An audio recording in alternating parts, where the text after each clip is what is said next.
mesti dipahami oleh seluruh warga Kabupaten Garut adalah rumus untuk menentukan dapil itu berdasarkan PKPU 16 tahun 2017 pasal 12 ayat 2 adalah jumlah penduduk dibagi jumlah kursi. Nah, itulah jumlah penduduk dibagi jumlah kursi. Itulah yang akan menjadi bilangan pembagi ya yang nanti akan menentukan berapa kursi. Sebab di regulasi di Undang-Undang 7 2017 bahwa minimal dapil itu 3, maksimal 12.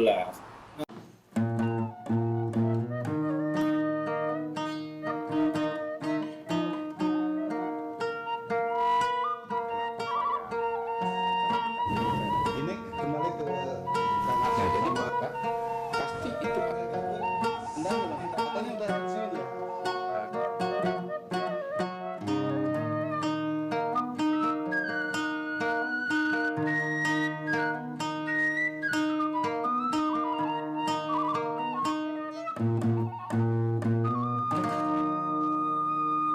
Assalamualaikum warahmatullahi wabarakatuh.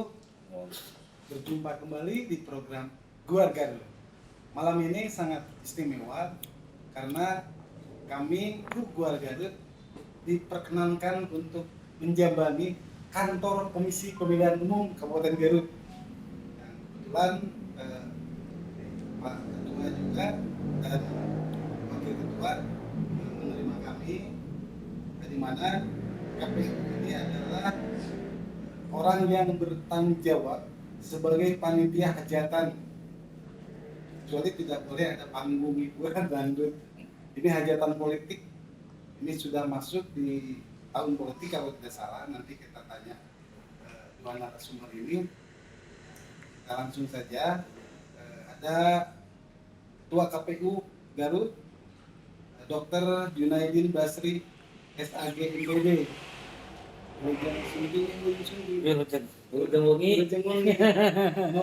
Sudah menerima kami.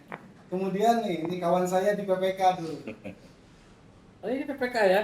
Ya, PPK. Pejabat pembuat komitmen. Beliau adalah Kepala Divisi Teknis Penyelenggaraan. Sudah haji ya? Kemarin haji. Haji kecil. Ya, nggak apa-apa lah. Haji ya. Haji Dindin Ahmad Jainuddin, SPDI. Wilujeng Mungi Batin. Jangan Sampurasun. Beliau tuh Ustadz Rambes. Nih, terima kasih nih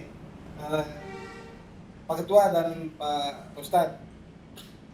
Ini publik sudah, masyarakat di beberapa daerah sudah mengumumkan diri, ada beberapa ya. Saya nyalon dulu di Luanan. Ada juga yang secara kecil-kecilan sosialisasi di partai politik pun seperti itu. Ada partai-partai yang datang ke tempat-tempat kelompok-kelompok masyarakat. Nah, tentunya kami Gua Garut ingin mendengar langsung dari penyelenggara pemilu KPU. Benar nggak ini sudah tahun politik? Lalu sudah mempersiapkan apa saja saat ini? Ya. Silakan. Terima kasih Kang Tata ya masih ya. Siap. Namanya belum berubah ya. Belum. Terima kasih ya. Memang kalau demokrasi itu harus ada peran serta partisipasi masyarakat secara luas. Itu yang pertama. Yang kedua, penyelenggara pemilu seperti KPU ini kan dia ruang lingkup pekerjaannya itu kan di samping melayani partai politik, yang kedua melayani calon perseorangan, yang ketiga melayani para pemilih. Ini yang paling penting. Melayani partai politik, Melayani partai politik, melayani calon perseorangan, dan melayani pemilih. Itu ininya kunci ya. kunci dasarnya. Lalu terkait dengan ada keinginan masyarakat ya, euforia segala macam ya, terkait dengan keinginan untuk mencalonkan diri ya, sebagai mencalonkan diri kan bisa macam-macam sekarang itu ya. Bisa mencalonkan diri sebagai calon anggota DPD, bisa mencalonkan diri menjadi anggota DPR Kabupaten, DPR Provinsi, DPR RI juga. juga bisa mencalonkan diri menjadi Kepala daerah kepala daerah dan wakil dan juga bisa mencalonkan menjadi orang nomor satu di Indonesia, bisa saja karena iya, itu kan iya. punya sebagai warga negara kan memiliki hak pilih dan hak untuk dipilih. Ya. Terus tadi ada pertanyaan, apakah sekarang sudah masuk pada tahun politik? Sebetulnya sudah. sudah. Sejak ditetapkannya PKPU nomor 3 tahun 2022 terkait program, tahapan, dan jadwal pelaksanaan pemilu 2022 sampai 2024 itu sudah mulai, Pak. Sekarang regulasinya sudah dibuat ya, secara bertahap sudah. Programnya sudah dibuat. Sekarang kita sudah masuk pada tahapan pendaftaran dan verifikasi partai politik. Kita sudah masuk di situ sekarang. Sudah, Pak. Dari partai politik yang mendaftarkan itu ya sekitar 40 ya, 40, lalu 3 tidak mendaftar 43 ya. 43 partai nasional, 3 tidak mendaftarkan lagi melalui sipol, lalu 16 partai politik dinyatakan belum ya memenuhi dalam pendaftaran sipol. Lalu sekitar 24 partai politik itu Yang yang ketua, sipol itu apa? sistem informasi partai politik. Partai sudah tahu itu ya. Sudah tahu karena KPU RI pekerjaan pertama itu adalah melakukan sosialisasi terhadap sipol dan melakukan pelatihan atau bimtek ya terhadap para operator ya masing-masing partai politik di tingkat DPP. Di tingkat DPP, lalu DPP itu melatih lagi di tingkat DPW dan DPD. Sebetulnya masing-masing partai politik sudah tahu apa itu makhluk yang namanya sipol. Sipol. Nah itu ya. Sipol ini baru ya istilah ini. Sipol ini sebetulnya udah pemilu sebelumnya sudah ada. Sudah. Sudah ada. Sipol ini sebagai alat bantu untuk menginput data berkaitan dengan dokumen partai politik. Ya dokumen itu berkaitan dengan kepengurusan ya, berkaitan dengan keanggotaan dan berkaitan dengan atau sekaliatan. dokumen-dokumen lain. Lalu di KPU daerah, sipol itu ada nggak pekerjaan yang dilakukan oleh KPU-nya? Ada, dengan berdasarkan kewenangannya KPU Kabupaten itu melakukan verifikasi ya, verifikasi administrasi terkait keanggotaan ya, terkait keanggotaan partai politik. Nah, dalam verifikasi administrasi partai politik, keanggotaan partai politik itu, karena syaratnya itu kan 1000 atau 1/1000 dari jumlah populasi penduduk. Nah, di Garut itu ya. Nah, dari 1000 dari data yang diinput di dalam sipol itu kan nanti Pak Didit bisa menjelaskan lebih jelas ya, lebih lanjut ya. Itu kan ada klarifikasi ada verifikasi itu berkaitan dengan beberapa elemen ya. Kalau nggak salah 6 elemen data ya. Nah, silakan Pak Didit 6 elemen data. Ada beberapa elemen data Pak. Nanti KPU bisa mengklasifikasi kalau ini memenuhi syarat, ini belum memenuhi syarat, ini tidak memenuhi syarat. Dengan dan sistemnya itu semuanya online, itu nggak bisa kita ngomongin dengan offline.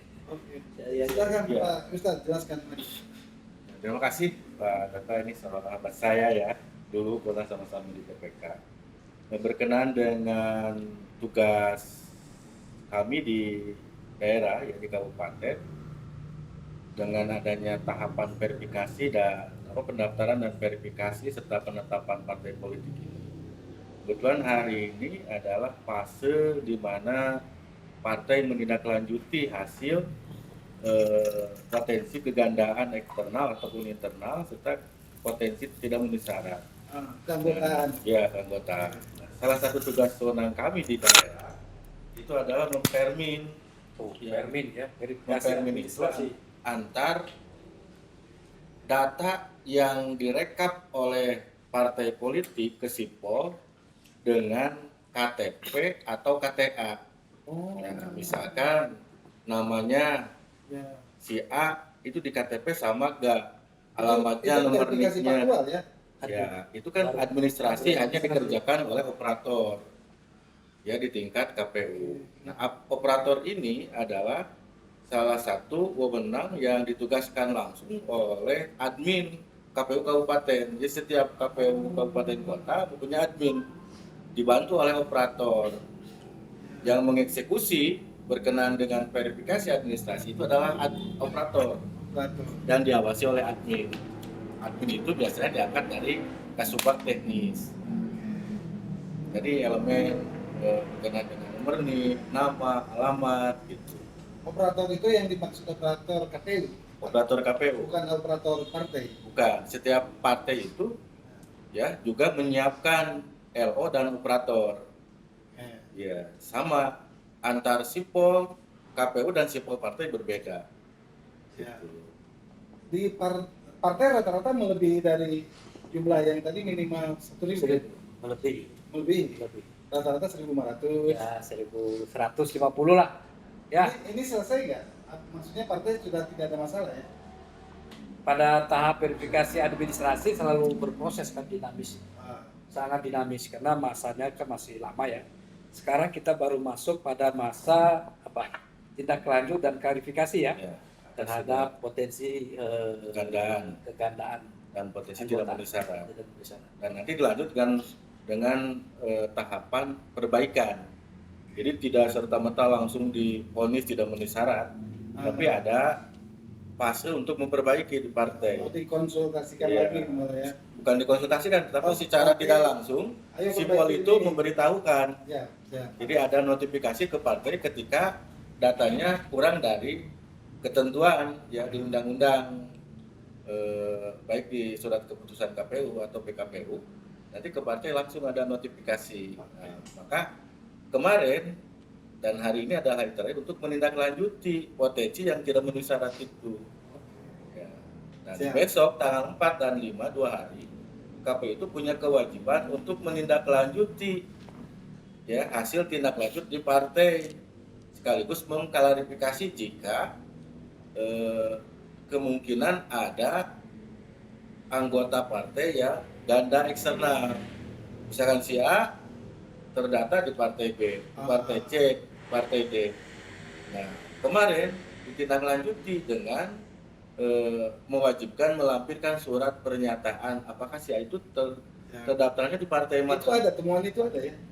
Kebetulan 8 partai ada. Ya. Jadi ada 8 partai yang disinyalir, dideteksi ganda eksternal. Nah, 8 partai itu sudah mengupload ke Sipol surat pernyataannya. Ya. Tetapi lawannya yang dianggap eksternal itu sampai hari ini belum mengupload. Nah, jika batas nanti jam 23 ya, partai tersebut tidak mengupload berarti tidak ada Jam 23 sekarang ya ya? jam 23 Ini hari sekarang. Minggu ya? Ya, Artinya malam Senin Senin. batasnya. Jika tidak ada, Maka sebetulnya hari ini itu KPU punya kewajiban untuk mengirim surat ke LO bahwa besok itu disuruh hadir di KPU untuk diklarifikasi jika dua partai tersebut mengupload surat pernyataan dua-duanya bahwa si A itu terdaftar di partai saya, si A ini terdaftar di partai saya.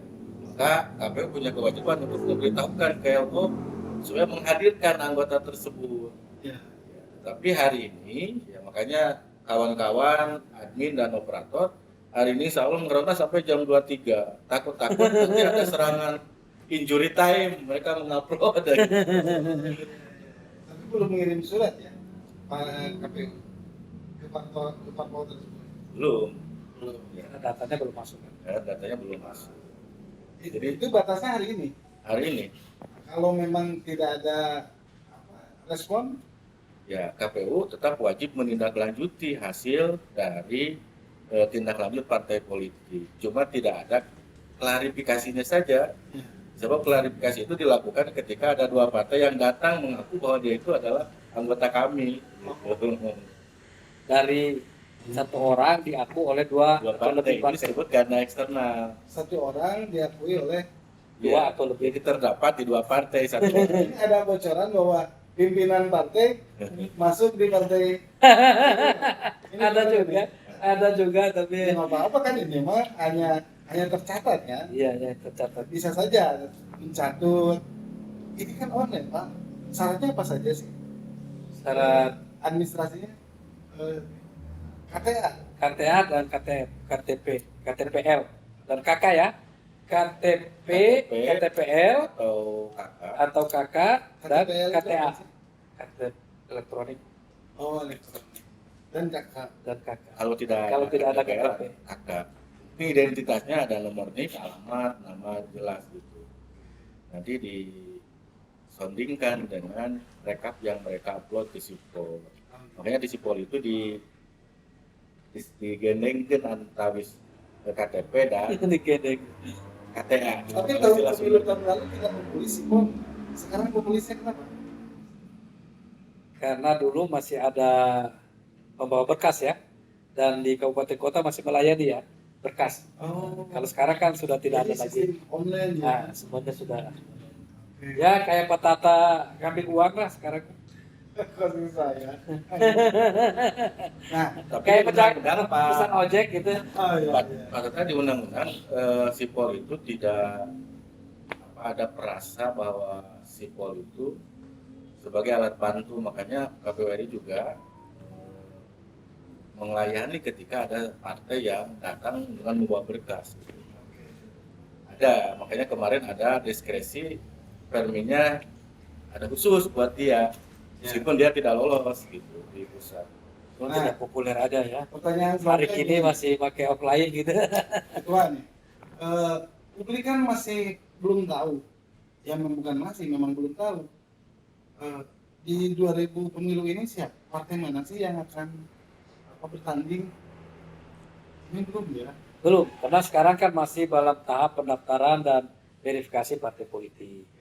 Nanti kalau berdasarkan jadwal itu sekitar penetapan itu kapan? Desember 14 Nah, 14 Desember baru terjadi penetapan partai politik peserta pemilu 2024. Desember 2023. Iya, Iya. 22. 14 Desember 2022 itu baru penetapan partai politik peserta pemilu tahun 2024. Jadi Penetapan nomor urut, penetapan partai. baru penetapan partai politiknya. Nah, belum pengambilan nomor urut, belum. Ya. Ini Penetapan partai politik. dugaan, bukan dugaan ya. Kalau informasi sementara berapa jumlah partai politik? Kalau sementara ini yang diverifikasi itu kan sekitar 24 partai politik. 24 partai politik. Walaupun ada juga beberapa partai politik yang sedang mengajukan gugatan ke Bawaslu ya terkait keikutsertaan dalam verifikasi administrasi. Oh, karena dipandang tidak masuk. Dipandang kemarin belum memenuhi Berapa jumlah partai? standar. Ada sekitar yang mengajukan itu yang tidak masuk itu sekitar 16, yang menggugat itu sekitar berapa? 5 ya? 5. Ibu dan 2 ya? Ibu Yang lanjut 2. Ada 5 kalau nggak salah itu, yang lanjut 2 ya dari putusan Yang 24 partai ini di luar partai di Aceh ya? di luar partai lokal. Partai lokal itu ada 7 kalau nggak salah. Nah, Betul ya, 7 ya? Partai lokal ya, 7 ya Aceh. nanti diumumkan nomor urut. Di tahun ini enggak atau nanti tahun Nanti Desember 19 Desember 2022 itu kan penetapan partai politiknya yang berhak ya, penetapan partai politik yang lolos verifikasi administrasi dan verifikasi faktual.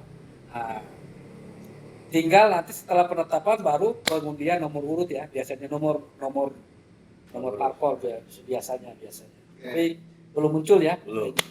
Nah, ini pertanyaan mungkin mewakili teman-teman yang nyalek nih. Iya.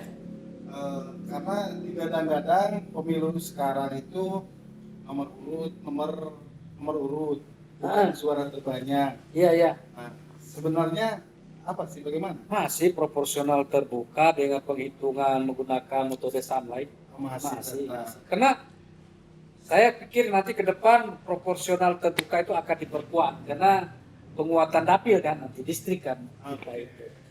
Maka kenapa sekarang itu ada pencermatan dapil, sebetulnya arahnya itu pada penguatan proporsional terbuka dengan mengedepankan sistem distrik sebetulnya. Jadi lebih dekat hubungan antara masyarakat dengan calon dengan wakil. Lebih kecil ruang lingkupnya. itu ada kaitannya dengan pencermatan dapil itu sebetulnya proporsional terbuka. Ini ngomong dapil. Walaupun tahapannya masih lama, mana dari tahapannya itu. Tahapan dapil itu kan berkisar antara eh, Ini 2023. penetapan jumlah kursi dan penetapan dapil itu sekitar nanti 14 Oktober 22, Oktober 14 Oktober 2022 sampai 9 Februari 2023. 2023. Februari 2023. Sebentar lagi. Jadi Oktober itu kan September nih. Ya. Oktober baru kita bicara dapil. Walaupun KPU sudah jauh hari ya sudah memberikan apa ya alternatif penawaran ya, sudah memberikan diskusi terkait dengan apakah dapil itu masih tetap 5 dapil atau mengalami penambahan. Jadi wajar nih teman-teman caleg Iya, wajar. otot ingin minta informasi yang Iya betul. Karena begini, Ya. karena bukan KPU sebetulnya ya berbicara tentang dapil ini, pencermatan dapil bukan KPU. Toh ya. Tapi KPU itu setelah pada tahapan kemarin, setelah kita bersilaturahmi, konsultasi, ada saran masuk pendapat pada KPU yang bertanya begini, sederhana pertanyaannya, apakah dapil kita bisa berubah atau tidak?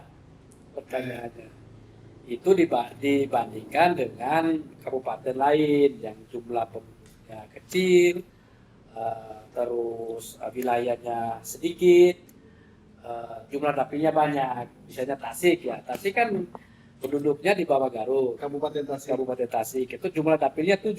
7 ya. Nah, kayak Ciamis ya, dapilnya kan jumlah penduduknya di bawah Garut, Ya. tapi dapilnya 6. Sumedang juga 6 ya. Kabupaten Bandung 7, walaupun Kabupaten Bandung jumlah penduduknya lebih besar daripada Garut karena di atas 3 juta. Karena dia 55 kursi. Nah, jadi di situ sebetulnya pertanyaan asal mulanya, kalau bahasa agamanya asbabul nuzulnya lah ya, berbicara tentang pencermatan dapil itu. Pak Ketua nih, wacana dapil itu kan muncul dan sudah tersebar di Sudah, ya. calon ya. Jadi kita ada 5 dapil sementara ini. Sebentar dapil. Lalu diusulkan ada 6 Ada alternatif. alternatif 6, 6, 7, 8. Nah, riwayat munculnya itu seperti apa? Riwayat munculnya maka Pak Didit Ya. Nah. Ya. Riwayat muncul itu sebetulnya pertama itu banyak partai yang mengeluhkan dengan konstituen yang memang terlalu jauh ya. Jadi tidak mau tidak ketika ada konstituen 2 orang di suatu daerah meskipun jauh mereka tetap harus melayani. Itu ngobrol masukan ya ke KPU. Kebetulan bulan Februari sebelum RDP KPU RI dengan Komisi 2 Ya. itu KPU RI memerintahkan ke KPU Kabupaten melalui provinsi untuk melakukan pencermatan sekitar bulan Februari waktu itu, dan di Sukcapil belum merilis DAK 2 waktu itu ya, baru rilis DAK 1. Maka perintah dari KPU Provinsi divisi teknis waktu itu coba buat ya 3 plan 6, 7, dan 8 dan tidak mengesampingkan yang 5. Tetap 5 itu juga harus dipetakan dengan berasumsi dari jumlah penduduk semester 2 2021 ya. Itu 2022 ya. Nah, alhamdulillah waktu itu kami mencoba dengan Pak Sebab Teknis memetakan dengan bersumber dari jumlah penduduk. Sebab di regulasi Undang-Undang 7 2017 pasal 187 dan 189 itu 7 prinsip yang harus jadi landasan ketika melakukan pencermatan dapil, memetakan dapil. Tetapi ada satu prinsip yang tidak boleh dikesampingkan ketika kabupaten dan kota ada wacana daerah otonomi baru Makanya Oh. kalau di Undang-Undang 7 ya 2017 pasal 187 ada 7 prinsip, maka untuk Garut ada 8 prinsip ditambahkan dengan DOB. Maka dibuatlah ya 6, 7 dan 8. Ya. Dan juga 5 itu tidak lupa kami petakan. Sebab ketika hari ini berdasarkan jumlah penduduk di angka 2022 2021 itu ada pergeseran satu kursi dari dapil 3 ke dapil 5. Asalnya 9 di dapil 3 itu ketika dipetakan jumlah penduduk semester 2 itu justru berkurang di dapil 3 itu bergeser ke dapil 5.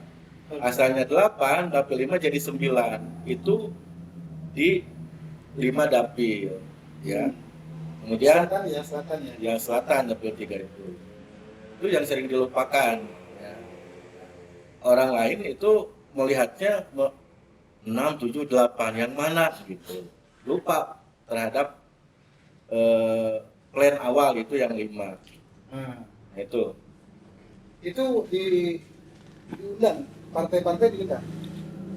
Kan partai-partai mengetahui. ketika melakukan pencermatan itu adalah kewajiban kami Ah, di KPU Kabupaten Kota.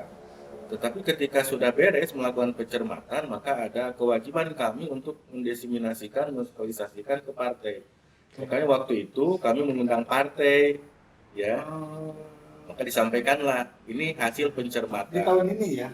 Jadi yang pasti mah tadi bos, ada perubahan pergeseran jumlah penduduk. Oke. Yang tadi yang dapil 3 ke dapil 5 ya, itu yang pasti. Oke. Jadi perolehan kursinya juga mengalami penurunan dari dapil 3. Hmm. Itu sosialisasi sudah? Peningkatan di dapil 5. Itu yang pasti ya. Kalaupun masih formula 50 kursi, formula 5 dapil. Ya. Ada yang pastinya di situ. Itu sosialisasi sudah, Ah, sudah ya. sudah setelah waktu itu bulan Februari. Ya. Ya. Masih tetap menyebutkan 678. Yang maksud sosialisasi kan Plan Ya, plan itu alternatif. Oke. Alternatif 5, 6, 7, tujuh, 8 itu alternatif. Nanti bagaimana partai politik mengkalkulasi Oke. kepentingannya. Tapi kalau kita belajar dari semangat awalnya ya bahwa ingin membina dapilnya lebih efektif gitu ya, lebih mudah, ya bagusnya dapilnya banyak Oh. supaya ruang lingkupnya lebih sedikit. Dari Prosesnya. sebanyak ini idealnya berapa dapil sih? Versi KPU semuanya ideal, 5 Semuanya model, 5 ideal, 6 ideal, 7 ideal, 8 ideal, Semua ideal ya. 5 ideal. Yang pasti kemungkinan tidak 5 dapil. Atau masih dipertahankan 5 dapil? Masih juga kan tadi yang pasti itu kan ada pergeseran tadi jumlah dapilnya tetap tapi jumlah perolehan kursinya bergeser kan tadi ya Oh, berdasarkan iya. jumlah penduduk tadi Oke. antara dapil 3 ke dapil 5 itu yang pasti. Untuk itu kalau mengacu pada DAK 2 DAK 2 ya. 2021. Artinya nih si para kawan-kawan caleg di luar sana masih menunggu. Heeh. Saya ini akan berada di dapil Dapil mana? mana? Jadi pastikan dapil itu sesuai dengan Tunggulah bersabarlah. Tunggu bersabar. Jadi yang perlu diluruskan hari ini bahwa dapil itu asumsi masyarakat atau asumsi kontestasi politik ya, ada hak prerogatif KPU menetapkan. Jadi wah hari ini segini itu. Nah itu yang perlu diluruskan bahwa Hak prerogatif KPU ya? ya yang perlu diluruskan bukan hak prerogatif KPU. Jadi yang hari ini beredar adalah KPU yang menetapkan dapil. Oke. Padahal tidak seperti itu. Istilah Sundanya ada netetar aja nincak hamalan gitu. Jadi ketika tidak langsung ditetapkan, tapi nanti ada proses dulu. Ada RDP ya dengan pemangku kepentingan di kabupaten. Dibuatlah berita acara disampaikan ke KPU RI. ada uji publik. Uji publik dulu gitu. Ujungnya nanti dipresentasikan KPU kabupaten itu dengan segala dokumen ya masukan segala macam dari partai politik ataupun dari masyarakat ataupun organ-organ lainnya itu disampaikan kepada KPU provinsi. Nanti provinsi mempresentasikan lagi di KPU RI. KPU RI juga mempresentasikan lagi pada anggota DPR tetap pada politik. Tapi kalau semua sudah menyepakati, akhirnya ditetapkan oleh KPU mana? KPU pusat atau KPU daerah? KPU RI ya. KPU RI. Oh, ya. Nah ini Jadi jalan masih panjang. Masih panjang. ini kawan-kawan calon jadi bersabar untuk menunggu. Memang usulan itu sudah dilakukan oleh KPU dan itu sudah dikomunikasikan dengan partai politik ya. Sudah. Jadi dapil 6, dapil 5, dapil 6, dapil 7, 5 dapil. Beda pengertiannya ya. ya. 5 dapil. Jadi alokasi kursinya tetap 50 kursi karena jumlah penduduk kita berada di bawah 3 juta. Oke. Jadi kalau penduduk di atas alokasi penduduknya, karena alokasi penduduk kita ini kan 2 juta sekian lah ya.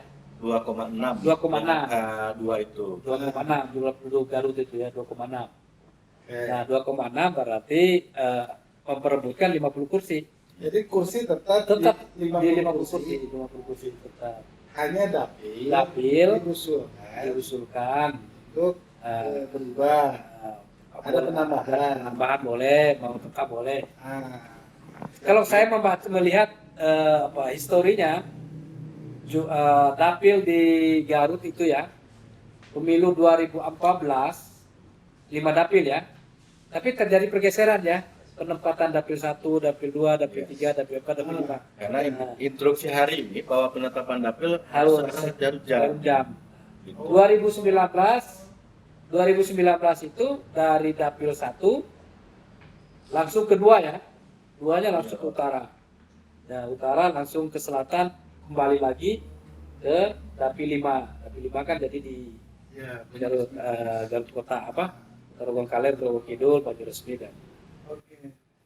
Samarang ya. Nah itu ya Pak Ditnya. Mana? Ya. Jadi berdasarkan regulasi Undang-Undang 7 2017 pasal 191 ayat 2 bahwa penduduk inilah yang menjadi bahan untuk mengkonversi ke dalam kursi per dapil. Jadi banyak sampai saat ini yang belum bisa memisahkan antara jumlah penduduk dan jumlah pemilih. Ya. Jadi jumlah penduduklah yang jadi dasar untuk penetapan kursi, bukan jumlah pemilih. Banyak kenapa ya? Ini rumus ya. Ya, jadi jumlah penduduk. Karena di Garut masih di bawah 3 juta, maka masih tetap yang diperebutkan adalah 50 kursi.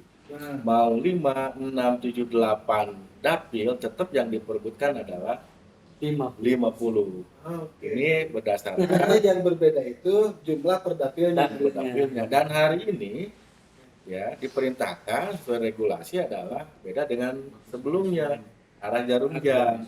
Itulah yang dilakukan percepatan kembali dapil itu. Ya. Tadi dengan mempertimbangkan daerah otonomi baru itu. Jadi kita memati-mati, kita kan nggak tahu ini ya kepastian DOB itu kapan, apakah pasca moratorium ya, pasca 2024 atau kita nggak tahu.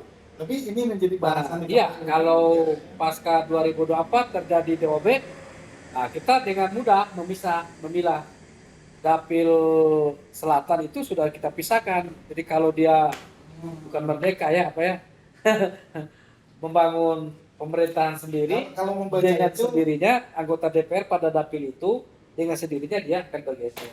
Hanya nanti Tidak bercampur ditampilkan. lagi dengan dapil induk anggota DPR-nya. Ya, nambah ternyata nanti ditampilan Itu bisa visi masa depannya. dilihat oleh masyarakat yang calon DOB ini warnanya beda gitu. Sudah dipetakan oleh Pak Kasubag Teknis. ada nggak Kasubag ada ya? Ada ya, sudah. Dan kita mempertimbangkan 2 DOB kan, Ah, Garsel dan Gatra. ah. Nah, kalau Garsel ini terjadi pasca 2024, nanti bagaimana? Dia ngambil anggota DPR-nya dari mana? Supaya tidak mengganggu anggota DPR pada Kabupaten Induk. Nah, dengan sendirinya kan terpisah. Makanya kita pisah. Kalau melihat alasan itu, saya pribadi memastikan akan berubah di dapil. Ini sudah keren di kawan-kawan ini. Bisa disebutkan nggak Pak Dim? Perkiraan kalau 6 dapil kursi ini Pak, Ya. bisa disebutkan nggak? Nah, sebelum ke sana Pak Tata, bahwa salah satu yang mesti dipahami oleh seluruh warga Kabupaten Garut adalah rumus untuk menentukan dapil itu berdasarkan PKPU 16 tahun 2017 pasal 12 ayat 2 adalah jumlah penduduk dibagi jumlah kursi. Nah, itulah jumlah penduduk dibagi jumlah kursi. Itulah yang akan menjadi bilangan pembagi ya yang nanti akan menentukan berapa kursi. Sebab di regulasi di Undang-Undang 7 2017 bahwa minimal dapil itu 3, maksimal 12. Nah, sebetulnya Karangpawitan itu sudah memenuhi ya 3 kursi, tetapi ketika dimasukkan ke prinsip proporsional ya proporsional 6-12 ya. ya itu tidak masuk karena Karangpawitan 3, Garut Kota 1, yang lain tidak memenuhi 1 kursi pun, maka terjadilah penggabungan antar kecamatan. Itulah prinsip kenapa digabungkan, karena tidak semua kecamatan mempunyai kursi. Ya, hanya Karangpawitan yang 3 kursi dan kecamatan Malangbong yang jumlah penduduknya banyak. Terus berapa jumlah kursi? Nah, Harga ini kebetulan ini kami sudah membuat ya komparasi perbandingan jumlah kursi per dapil. Nah, nih teman-teman calon di luar nih. Nah, ketika alternatif 1 ya ini 5 dapil, maka dapil 1 adalah 11 kursi dan dapil 2 adalah 12 dan dapil 3 8 kursi, dapil 4 10 dan dapil 5 adalah 9 kursi. Jadi tidak terlalu jomplang. Ini dapil yang sekarang ya? Ya. Yang 5 dapil. Yang 5 dapil ini. Maka dapil 3 asalnya 9 menjadi 8. Ini karena berdasarkan DAK jumlah penduduk semester 2 2021. Ya. Nah, kami peroleh dari Kementerian Dalam Negeri ya, yang ini adalah di Sukcapil. Maka kalau perbandingan komparasi dengan sebelumnya 2019 itu 11 kursi, dapil 1 masih sama, dapil 2 12 kursi, dapil 3 9. Nah, untuk 2024 kalau masih tetap 5 maka 8 kursi. Yang dapil 3. Dapil 3. Nah, dapil 4 10 masih sama. Nah, dapil 5 yang asalnya 8 untuk 2024 9 kursi. Ya, karena ada penambahan yang signifikan jumlah penduduk di dapil 5. Kalau menurut catatan katanya banyak pemukiman baru pindahan dari dapil 3. Kemudian alternatif kedua, kalau 6 dapil, ini dapil 1 9 kursi, dapil 2 9 kursi, dapil 3 8 kursi, dapil 4 8 kursi, dapil 5 7 kursi, dan dapil 6 9 kursi. Itu cukup ideal ya. Perolehan kursinya tidak terlalu ada yang menonjol, jomplang. Kemudian alternatif ketiga, ini kalau 7 dapil. Dapil 1 8 kursi, dapil 2 6 kursi, dapil 5 5 kursi, dapil 3 5 kursi, dapil 4 7 kursi, dapil 5 9 kursi, dapil 6 7 kursi, dan terakhir dapil 7 8 kursi. Kemudian alternatif ketiga, ini 8 dapil, ya dapil 1 6, dapil 2 6, dapil 3 5, dapil 4 8, dapil 5 6, dapil 7 7, ya, dapil 6 7, dapil 7 6 kursi, dan terakhir dapil 8 6 kursi. Kemudian ketika nanti ada DOB, nah ini sudah dipersiapkan. Nah, Ya, ketika ada DOB itu alternatif pertama ini 7 dapil. Ini perolehan untuk dapil 1 7 kursi, dapil 2 9 kursi, dapil 3 9 kursi, dapil 4 6 kursi, ya. hmm. Kemudian dapil 5 7 kursi, dapil 6 7 kursi, dan dapil 7 5 kursi. Kemudian ini untuk dapil selatan ya, ketika Ya. alternatif kedua ini DOB, bukan dapil selatan, alternatif kedua. Jadi DOB itu ada dua alternatif. Ya, DOB ini ada 2 alternatif. Ya, ada 2 alternatif.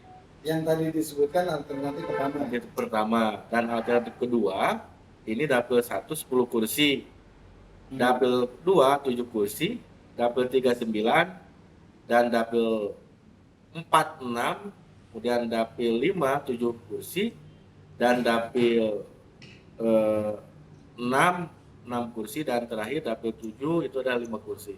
Sebagai alternatif ketika nanti dicabutnya moratorium dan Mudah-mudahan berlaku DOB. kalau terjadi. Pak Ketua nih atau Pak Ustadz, prinsip KPU kan melayani partai politik, melayani persorangan Dan pemilih. dan pemilih. Ya. Ini saya ingin ke pemilih. Iya. Pemilih kan penting juga. Jangan-jangan dirinya masuk partai. Iya. Ini bagaimana nih untuk mengontrol bahwa saya aja, jangan-jangan saya tercatat sebagai anggota partai politik. Nah, katanya di KPU ada sistem ya, Iya, ada. sudah untuk mengontrol itu. Sudah ada. Betul ya? Kita sudah ada. Coba. Namanya ada aplikasi ya. Iya. Nah, Aplikasi nanti Pak Didi coba. Ya. ya, benar. Kebetulan karena jargon KPU-nya adalah melayani, ya, kami di Kabupaten Garut itu sebetulnya sudah membuat jadwal ya dengan program Helpdesk ini 24 jam. Ini di shift ya piketnya. Ini untuk mengakomodir tadi melayani pemilih ketika ada pengaduan. Nah, kebetulan hari ini juga tercatat di KPU Garut ada 6 yang terdaftar rekomendasi dari Bawaslu melakukan pengaduan bahwa namanya tercatut ya atau dicatut di salah satu partai politik ya di parpol. Maka karena prinsip kami adalah melayani, KPU menyediakan helpdesk ya, dan di sana juga itu disediakan format aduan ya, bisa mengisi dengan individu masing-masing. Seperti kemarin misalkan ada dari Pak Ejek sengaja jauh-jauh ke sini bahwa merasa dirinya tidak tahu menahu kok ada di partai politik. Makanya dilayani yang dituntut untuk mengisi pribadi. Dan 6 orang itu dari rekomendasi Bawaslu. Itu kalau ada masyarakat misalkan yang merasa dirinya bukan pengurus partai tapi ada datanya di partai, itu bisa ke info KPU Go.id ya, Info KPU Go.id itu langsung masukkan nik, akan langsung terdeteksi apakah ini KTP ya. ya di KTP apakah sudah terdata di partai terus A, B, dan C, itu langsung ketahuan. Kalau terdata muncul. Nah, kalau terdata dan merasa bukan, maka disediakanlah format tanggapan masyarakat pengaduan ya, ada link helpdesk KPU. Di sana ada form pengaduan masyarakat. Ya, bisa menginput pribadi ya data KPU dan kami layani dengan syarat ya membawa KTP dan punya email, sebab salah satu persyaratan itu syaratan wajibnya. KTP dan email. Ya. Bisa ngisi sendiri atau datang ke KPU Tapi ya. KPU nanti kami akan bimbing untuk dipandu ya. Oke. Pak Ustadz, itu apa kejadian ada? Ada. Ya. Banyak. Yang lapor mas sedikit ya banyak. Yang lapor itu dari Bawaslu 6 ya. Yang ke kita yang dalam sipol 2 ya. 2. Kemarin datang lagi 2. Terus mulai ada datang lagi ya. Jadi kita butuh sekali ini media untuk Iya. menginformasikan. Dan tadi juga hasil rakor di provinsi bahwa laporan ke kami ya ke provinsi itu pengaduan masyarakat itu tercatat di Bawaslu provinsi ada 6. Ya, Garut itu padahal yang terdata di helpdesk itu 2 dan datang langsung kemarin juga 2. Ya, berarti lebih dari 6 sudah ada 10. Oke. Ya, orang yang merasa dirinya tidak tahu menahu tapi ternyata ada datanya di partai. Bahaya nih. Ini lebih dari 10 ya yang mengadu. Lebih dari 10 Kalau sementara. kalau ke Bawaslu Tapi terus diarahkan ke sini ya harinya. sebetulnya Bawaslu juga bisa melakukan. Oh, bisa karena Bisa. aplikasi itu boleh oleh siapa saja. Ya? Iya, itu bisa. Oke, terima kasih nih Pak Ketua dan Pak Ustadz. Jadi mudah-mudahan Ada lagi yang satu, Apa tuh? bisa cek nicknya sudah terdaftar atau belum dalam DPT, DPP, DPP. DPP. ya. DPP itu apa? Daftar pemilih berkelanjutan. Berkelanjutan. Jadi nanti bisa menjadi apa kan problem kita pada pernah kan salah satu anggota DPR kita kan yang PAW kan Nah, tiba-tiba tidak tidak tercantum dalam ya, ya, DPT. Nah, Nicknya itu bermasalah, ya. Bukan bermasalah, beda ya antara ya. nick yang ada di DPB dan tidak. Itu bisa kontrol di aplikasi KPU. Bisa juga. Ya, jadi aplikasi DPB ini namanya Lindungi Hakmu. Ya, ini sebagai preventif sebab individunya bisa mengontrol langsung jumlah pemilih hari ini bukan saja di tingkat nasional sampai ke tingkat RW, TPS 2 di desa Lewi Goong misalkan hari ini berapa, itu bisa dicek di aplikasi. Ya. Itu ya. Makanya Jadi Pak Tata nggak usah cari PK sekarang, lihat aja ini TPS 1 ada berapa ini. di TPS 1, 2 di desa Lewi Goong misalkan sudah bisa langsung dicek di aplikasi Lindungi Hakmu. ini kerja ekstra juga ya di Sistem informasi sudah pakai sistem digitalisasi.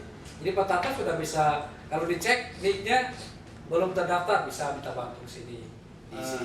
Tapi kalau sudah ada nanti muncul TPS berapa sebetulnya posisi Pak Tata itu berada Karena dalam pemilihan. DPP ini sudah berbasis post station, berbasis TPS. Ketika pemutakhirannya pun sudah berbasis TPS. Ada yang melaporkan dari masyarakat meninggal, sudah teridentifikasi TPS berapa, nanti bisa dilihat ya. Jadi di KPU itu sudah bisa kontrol setiap orang itu ada Di mana dia itu akan memilih atau tidak belum tahu Pak. Wow. Dan itu pernah ya terjadi ya, anggota partai politik minta nicknya dicek nggak ada ya. Bapak kemarin milih nggak ada.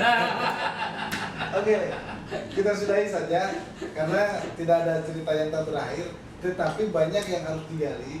Jadi ini yang poin yang sangat penting, bukan hanya kebutuhan partai politik atau para calon anggota legislatif nih kawan-kawan. Di sana yang WA saya banyak, ada berapa dapil. Ternyata masyarakat pemilih pun penting untuk mengetahui perkembangan pemilu, ya tahapannya ada di KPU. Termasuk kita jangan-jangan kita terdaftar di partai politik ya.